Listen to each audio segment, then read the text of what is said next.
Meikäläisen uusin kotkutus on tämmöinen plafondityylinen pienikokoinen telttavalo.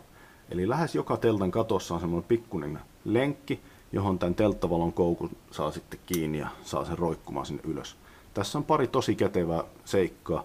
Ensinnäkin tässä ei ole pattereita ollenkaan, vaan tämä ottaa vastaan micro-USBia. Ja melkein vielä sitäkin kätevämpää on se, että tiukan paikan tullen tässä on myös outputti, joten tuosta voi ladata myös kännykän ihan normaalilla USB-piuhalla.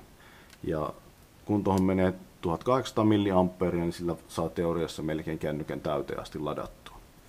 Ja kuten sanoin, niin toi koukku on aika helppo lyödä kiinni paikalleen. Näytän vähän miten toi valaisee. Eli valot pois ja näytän sitten, tässä on tämmöinen kirkkaampi valotoiminto, näin. Ja ehkä hieman käytännöllisempi on tuo pikkusen himmeempi, kun painaa uudelleen. Sitten jos haluaa laittaa tuon valon vaikka ulos opastamaan muita kohteeseen, niin voi laittaa tuommoisen huomiosta rovon päälle. Tai jos haluaa pitää teltassa transbileet.